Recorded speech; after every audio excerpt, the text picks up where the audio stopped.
میرے محترم بھائیوں بہنوں دوستوں معزز سامعین، اللہ کے واسطے تھوڑا سا ٹائم قرآن کے لیے آپ نکالا کریں۔ اے فیلاں پڑھ پڑھ توڑی مت ماری جانتی، تھوڑا سا اس کو ٹائم دیں، اس کا حق ہے۔ اور بھی دکھ ہیں زمانے میں محبت کے سوا، راحتیں اور بھی ہیں وصل کی راحت کے سوا۔ ایک آپ کا کام اتنا بھیڑا سا ہے، لوگوں کی جیبیں خالی کرنا۔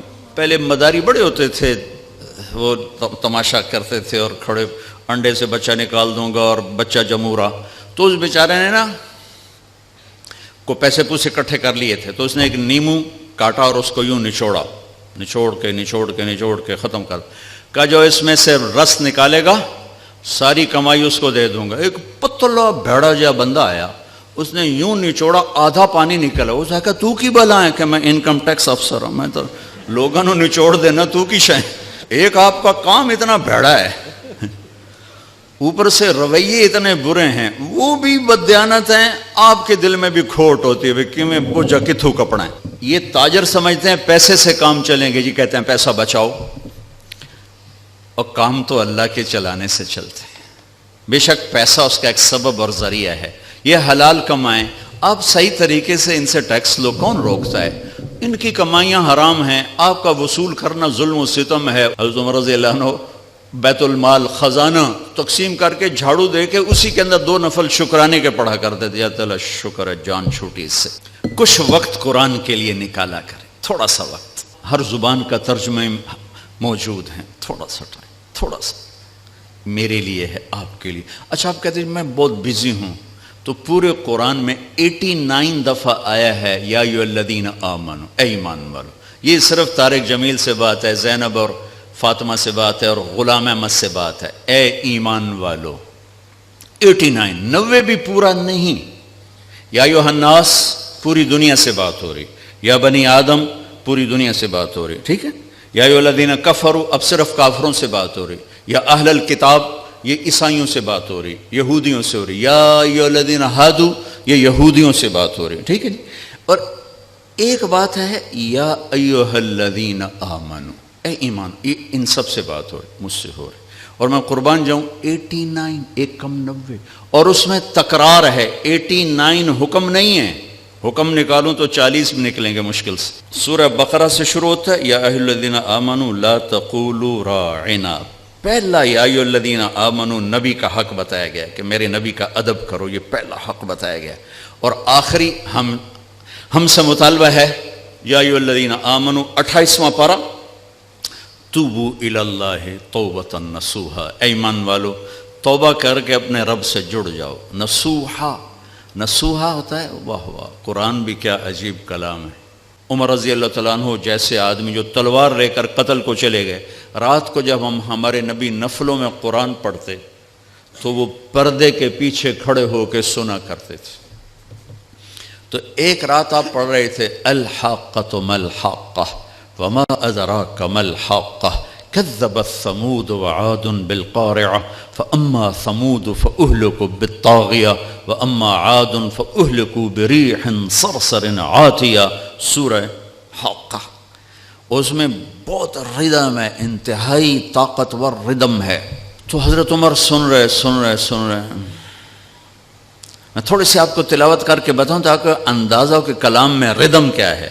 الحاقۃ ما الحاقۃ وما ادراک ما الحاقۃ كذبت ثمود وعاد بالقارعة فأما ثمود فأهلكوا بالطاغية وأما عاد فأهلكوا بريح صرصر عاتية سخرها عليهم 7 ليال و8 أيام حسوما فترى القوم فيها صرعى كأنهم أعجاز نخل خاوية فهل ترى لهم من باقية وجاء فرعون ومن قبله والمؤتفكات بالخاطئة فعصوا رسول ربهم فأخذهم أخذة رابية إنا لما طغى الماء حملناكم في الجارية لنجعلها لكم تذكرة وتعيها أذن واعية۔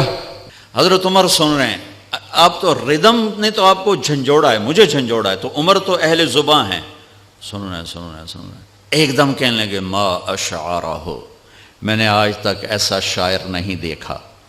دل میں پردے کے پیچھے آپ وہاں کھڑے ہوئے ہیں اور یہ دل میں کہتے ہیں ما اشعرہ، میں نے ایسا شاعر آج تک نہیں دیکھا۔ این اس وقت میرے نبی نے یہ آیت پڑھی، اِنَّهُ لَقَوْلُ رَسُولٍ كَرِيمٍ وَمَا هُوَ بِقَوْلِ شَاعِرٍ، یہ رسول کا کلام ہے، یہ شاعر نہیں ہیں۔ تو حضرت عمر کو ایک دم جو کرنٹ لگا تو بے ساختہ نکلا، ما اسحرہ، وہ کتنا بڑا جادوگر ہے، اتنی دور سے میرا خیال سن لیا۔ تو آپ نے اگلا جملہ پڑھا، ولا بقول کاہن، یہ جادوگر بھی نہیں ہے، قلیلا ما تذکرون، تمہاری عقل پہ پردے پڑے ہوئے ہیں۔ حضرت عمر پہلے یہاں ہٹ ہوئے تھے۔ یہ ایک معجزہ ہے قرآن۔ ناسے کہتے ہیں درزی کو، درزی ایک تو ناسے، نصیحت کرنے والا۔ نصیحت کو نصیحت کیوں کہتے ہیں؟ کہ یہ اچھی بات اس کو اچھائی سے جوڑ دیتی ہے، اچھا بول آدمی کو اچھائی سے جوڑ دیتا ہے۔ درزی کیا کرتا ہے؟ وہ دھاگے سے کپڑے کو کپڑے سے جوڑ دیتا ہے۔ اس لیے نبیوں کو بھی ناسے کہتے ہیں کہ وہ اپنی باتوں سے بندوں کو اللہ سے جوڑ دیتے ہیں۔ ایسے ہی توبۃ نصوحا، اللہ کہہ رہا ہے ایسی توبہ کرو کہ تم اور میں جڑ جائیں، توبۃ نصوحا، وہ توبہ جو مجھے اپنے اللہ سے جوڑ دے۔ یہ آخری مطالبہ ہے۔ ابھی ہمارے حافظ صاحب نے تلاوت کی تھی، یا ایھا الذین آمنوا اتقوا اللہ ولتنظر نفس ما قدمت لغد واتقوا اللہ، یا ایھا الذین آمنوا اتقوا اللہ وقولوا قولا سدیدا، یا ایھا الذین آمنوا اتقوا اللہ حق تقاتہ، یا ایھا الذین آمنوا اتقوا اللہ وکونوا مع الصادقین۔ 4 دفعہ ایک حکم آیا ہے، 4 دفعہ ایک حکم، تقوی تقوی تقوی تقوی۔ اب کہتے ہیں جی ہم تو 20ویں گریڈ کے افسر ہیں، ہمیں تو فرصت نہیں۔ چلو 89 دفعہ جو یا ایھا الذین آمنوا آیا ہے وہ تو کھول کے پڑھ لیں کہ اللہ کیا کہہ رہا ہے۔ یہ حضرت علی کا فرمان ہے کہ جب میں اللہ سے بات کرنا چاہتا ہوں تو میں نماز پڑھتا ہوں، اور جب میرا جی چاہتا ہے اللہ مجھ سے بات کرے تو میں قرآن پڑھتا ہوں۔ یہ اللہ کا پیغام ہے، اللہ کا خط ہے۔ میں رائمنڈ میں رائمنڈ میں پڑھا ہوں اور وہیں ٹائم میرا گزرتا ہے۔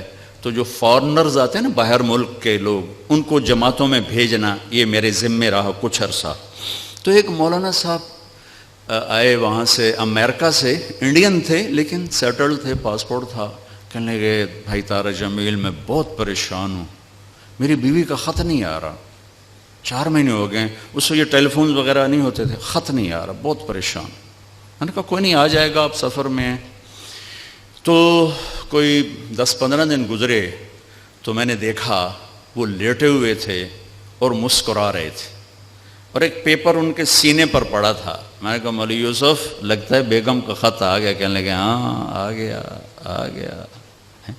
ایک بیگم کے خط نے ان کو پریشان بھی کیا، آئے تو خوش کیا۔ یہ خط آپ کے ہر گھر میں پڑا ہوا ہے، لیکن نہ بڑا اٹھا کے دیکھتا ہے، نہ بڑی اٹھا کے دیکھتی ہے، نہ چھوٹا دیکھتا ہے، نہ چھوٹی دیکھتی ہے کہ اللہ کیا کہہ رہا ہے۔ دوسری چیز جو اللہ نے میرے نبی کو دی، کائناتی آفاقی معجزہ، یہ 2 آفاقی معجزے ہیں، وہ ہے معراج، کہ ایک آنے والے دور میں جو لوگ سپیس میں جائیں گے ان کو بڑا مانا جائے گا، کمال کر دیا، سپیس پہ چلے گئے، چاند پہ چلے گئے، مریخ پہ چلے گئے۔ میرے رب نے اپنے حبیب کو کائنات سے بھی اوپر اٹھا کے بتایا کہ میں تمہیں ایسا نبی دے رہا ہوں، اس کے ہاتھوں میں ہاتھ دو گے تمہیں مجھ تک پہنچا دیں گے، تم چاند ڈھونڈ رہے۔ دیکھو سرجری میرے نبی کی ہوئی ہے تو اوپن ہارٹ سرجری ہو سکتی ہے، میرے نبی نے سوچ دی۔ وہ تو ہم زوال کا شکار ہوئے تو اور لوگ ہم سے لے گئے، ورنہ اوپن ہارٹ سرجری کا پہلا تصور میرے نبی سے شروع کیا گیا ہے کہ جب آپ کو معراج پہ لے جانے لگے، ام ہانی کے گھر سے آپ کو جبریل نے لیا اور حتیم میں آئے۔ حتیم وہ چھوٹی دیوار ہے جو بیت اللہ کے ساتھ، اس میں خالی جگہ، یہ بیت اللہ کا اندر ہے۔ جب ہمارے نبی 35 سال کے تھے تو قریش نے سوچا کہ بیت اللہ بنائیں، بوسیدہ ہو گئے، تو وہ مستطیل تھا، لمبا زیادہ چوڑا تھوڑا، ابراہیمی بنیادیں، یہ طے کیا کہ حلال کمائی سے بنانا ہے، حرام سے نہیں۔ اچھا وہ پیسے اتنے بنے کہ یہ چوکور بنا اور اگلا حصہ رہ گیا، تو کہنے لگے بس بھائی جتنا ہے اتنا ہی بناؤ، تو وہ چوکور بنا کر اوپر چھت ڈالی اور یہ حصہ چھوڑ دیا کہ جب پیسے ہوں گے تو ہم یہ بیچ میں شامل کر لیں گے۔ یہ اللہ کی حکمت تھی، نہ پیسے ہوئے نہ وہ شامل ہوا، تاکہ غریب لوگ بھی اگر بیت اللہ کے اندر نماز پڑھنا چاہیں تو وہ جگہ ہے جہاں اگر آپ اندر ہیں. ہم تو بیت اللہ کی طرف منہ کر کے نماز پڑھتے ہیں نا, لیکن اگر آپ بیت اللہ کی طرف پشت کر کے حتیم کی طرف منہ کر کے نماز پڑھیں تو بھی آپ کی نماز ہو گئی ہے, چونکہ آپ بیت اللہ کے اندر ہیں. میں 2 دفعہ بیت اللہ کے اندر گیا, نماز پڑھی, لیکن وہ تو بڑے سفارشوں سے اور بڑے تعلقات سے, اور وہاں تو جو آدمی چلا جائے وہ بیت اللہ کے اندر ہے. تو آپ کو حتیم میں لے جایا گیا. اب آپ کو بے ہوش نہیں کرنا, یوں جبریل نے ہاتھ مارا, سارا سینہ کھل گیا, آپ دیکھ رہے ہیں, اور اس نے دل کو باہر نکالا تو دل سارے جسم سے جدا ہو گیا. اور اس کے میرا بھائی ہارٹ اسپیشلسٹ ہے تو میں اسے سنتا رہتا ہوں, باتیں گھر میں ہوتی رہتی ہیں. اچھا نکالا, پھر اس کو زمزم کا پانی ایک ٹب میں تھا, اس میں دھویا, اس کو دھویا, دھوتے رہے, اور آپ دیکھ رہے ہیں. اس کے بعد ایک آسمان سے لائے تھے, وہ پورا نور کا ایک بھرا ہوا برتن تھا, پھر وہ سارا نور آپ کے دل میں انٹر کیا, پھر اس کو بند کر کے پھر لگایا, ساتھ ہی دل سر ہر رگ سے جڑا, پھر سینے کو ملایا ہاتھوں سے, پھر یوں ہاتھ پھیرا. تو اب جن کی ہارٹ سرجری ہوتی ہے, اب دیکھیں یہاں کتنے بڑے بڑے ٹانکے لگے ہوتے ہیں, لیکن آپ کے سینہ مبارک پر کوئی داغ نہیں. یہ پہلی اوپن ہارٹ سرجری میرے نبی نے معراج کے واقعے میں امت کو دیا ہے اشارہ. تو ہم نکھٹوں نکلے تو اور لوگ ہم سے یہ سب کچھ لے گئے.